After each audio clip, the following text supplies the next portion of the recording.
21শে জুলাইয়ের সভা নিয়ে একাধিক বিতর্কের মধ্যে পড়েছে কালীঘাট তৃণমূল।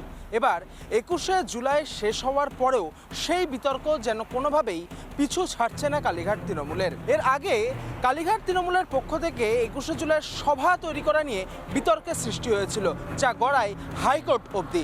শেষ অবধি ক্যাথিড্রাল রোডের পাশেই কিন্তু কালীঘাট তৃণমূলের যারা নেতৃত্ব রয়েছে তাদেরকে 21শে জুলাইয়ের সভা করার নির্দেশ দেয় আদালত।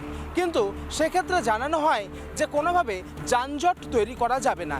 কিন্তু অভিযোগ উঠছে যে ক্যাথিড্রাল রোডের পাশে কালীঘাট তৃণমূলের যে 21শে জুলাইয়ের সভা হয়েছিল সেটা একপাশে হলেও তৃণমূলের যারা নেতৃত্ব রয়েছে, যারা কর্মী সমর্থকেরা রয়েছে, তারা কিন্তু রাস্তার অপর পাশ কার্যত স্তব্ধ করে দেয়, ফলে যান চলাচল বিঘ্ন ঘটে।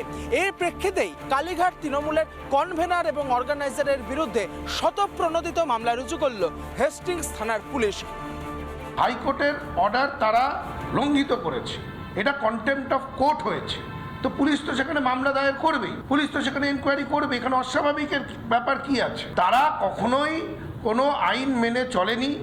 এর আগেও যখন সরকারে ছিলেন, মুখ্যমন্ত্রী ছিলেন, তিনি আইনের ধার ধারতেন না। পুলিশ সূত্রে জানা গিয়েছে ক্যাথিড্রাল রোডের এক পাশে এই সভা করার অনুমতি দেওয়া হলেও হাইকোর্টের সেই রায়কে কার্যত অমান্য করে অপর পাশে ক্যাথিড্রাল রোডের অপর পাশ কার্যত স্তব্ধ করে দেওয়া হলো। 21শে জুলাই শেষ হওয়ার পরেই এবার হেস্টিংস থানার পক্ষ থেকে শতপ্রণোদিত মামলা রুজু করা হলো কালীঘাট তৃণমূলের নেতৃত্বের, অর্থাৎ বিশেষত অর্গানাইজার এবং কনভেনারের বিরুদ্ধে। এর শেষ কোথায় সেই নিয়েই বিস্তর জল্পনা শুরু হয়েছে।